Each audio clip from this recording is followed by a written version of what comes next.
On the specifics, though, of not having had a National Security Committee of Cabinet meeting yet, what do you say to his critique on that? Because you're one of the key security ministers. He referred to the fact that the PM could get advice in the same room as the ADF boss, the head of ASIS, the head of ASIO, talk about important things like the repatriation of citizens. Has the government maintained that focus, even though that committee has not met, as the opposition leader believes it was important too? Yeah, so Kieran, I don't believe it's appropriate for me to talk about when the National Security Committee of Cabinet meets, so I'm not going to make a comment about the timing of that. Other than that, I will say that I've been briefed every day by security officials. The Prime Minister's been briefed every day by security officials on the way that the Australian government is responding to this. One of the really urgent priorities of government here is to make sure that we are protecting Australians as best we can who are in Israel. And I would say to Australians watching right now, if you have any relatives in Israel and you want to come home and they would like to return to Australia, make sure they have registered with the embassy in Israel, and the Australian government is working at the moment through the logistics of how to assure the safe return of Australians. With the Leader of the Opposition's continuous attempts to make this into a political issue, I just say I feel really saddened by that. The government is incredibly focused on what is a very important national security situation for our country.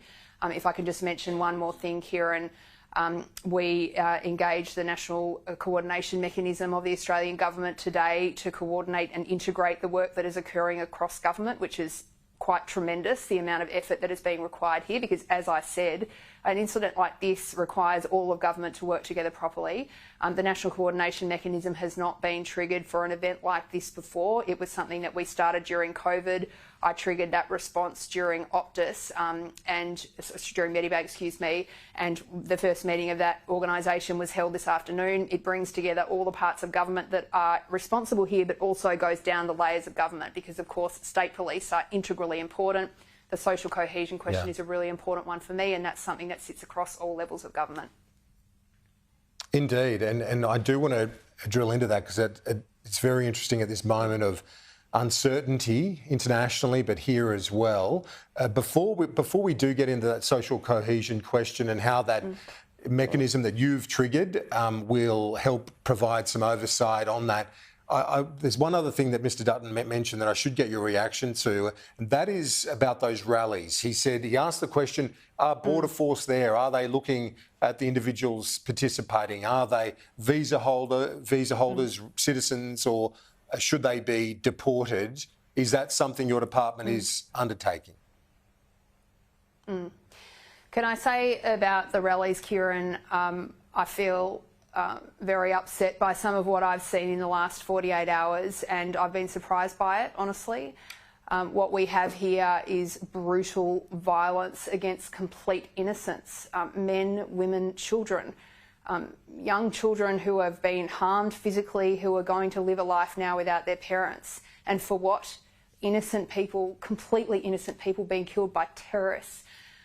And here we have people who are marching on the street in some way trying to defend or justify that. And I think it's really important that at a time like this we stand together as one country and accept that this is not about religion and it's not about politics. It's about violence, and we should not be condoning or accepting violence under any circumstances. No ifs or buts. This is an unbelievable act of aggression against innocent people. And I'd ask people who are participating in these protests to just consider how their actions are affecting their neighbours and friends who are from the Jewish community. What could be more hurtful than this having happened and people then going out and somehow celebrating it? It's really, really, really bad, and I'd really ask people not to participate. In terms of the engagement of our security agencies, I think Peter Dutton would know as a Home Affairs Minister that we are lucky to have some of the most professional and skilled security agencies in the world. I take their advice on how to manage these issues, not the Leader of the Opposition. On something you mentioned that the government's already looking at, and that is the repatriation of those that want to get out, and you've urged citizens to reach out and let the authorities know if that's the case, if they've got loved ones in Israel. So is the government working with Qantas? Has the government been in discussions with the national carrier to help make those flights happen? Yeah, thanks, Kieran. Minister Wong's got primary responsibility there, and this is a very fast-moving issue, as you can imagine, and I'll allow Minister Wong to update you on how we're managing that situation. What I can just say is that the safety of Australians who are in Israel right now is an urgent priority of the government. So it sounds like that is that the national carrier would be used for that purpose, I would imagine. Is that fair to say?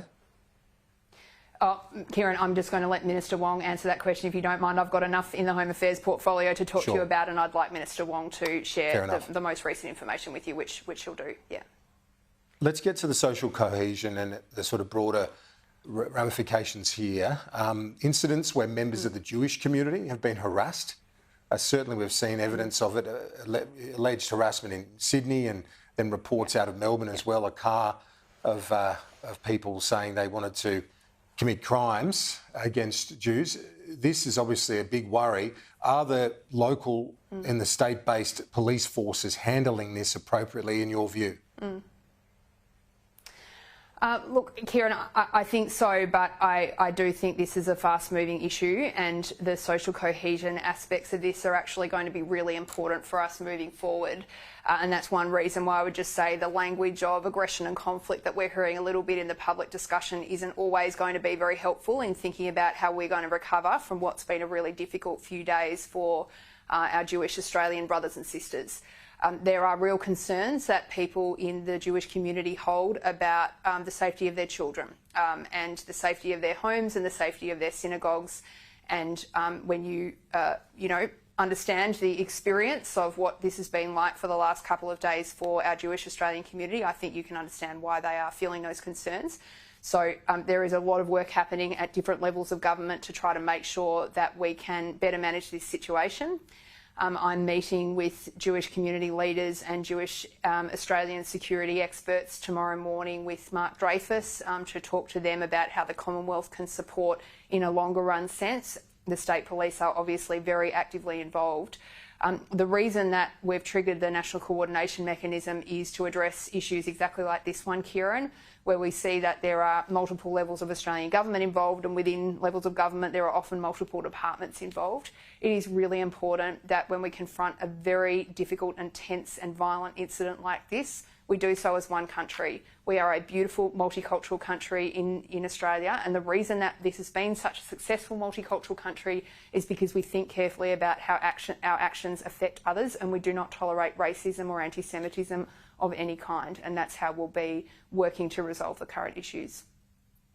And because we have seen the social cohesion tear at times, obviously as you speak, it is crucial to this country and our success, but at times we've seen it erupt at points of tension. Is that a real worry for you right now, particularly with more rallies planned this weekend?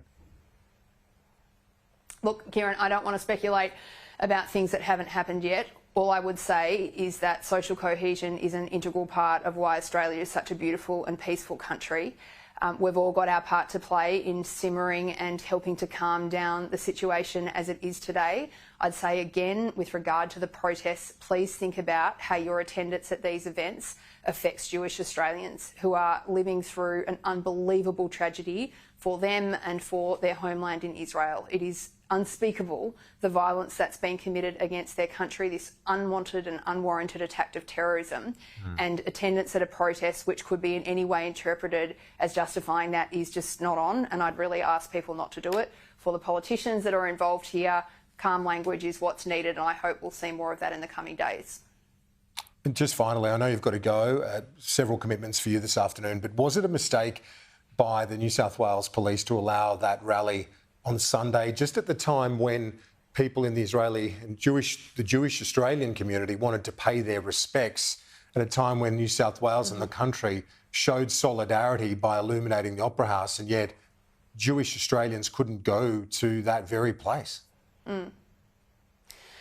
Kieran, I know Chris Minns has made a statement today about that, which I think addresses the issue that you raised, so I won't add further commentary to that situation that's specific to New South Wales and the New South Wales Police. I will just say that to our Jewish Australian brothers and sisters, for any who are watching right now, please know that your government stands with you. This is an abhorrent act of violence which we utterly condemn, and we'll be doing everything we can in the coming days to create space for you to grieve, as you are understandably needing to do, and to make sure that we prioritise what are legitimate security and safety concerns for those citizens. Home Affairs Minister Clare O'Neil, thanks as always.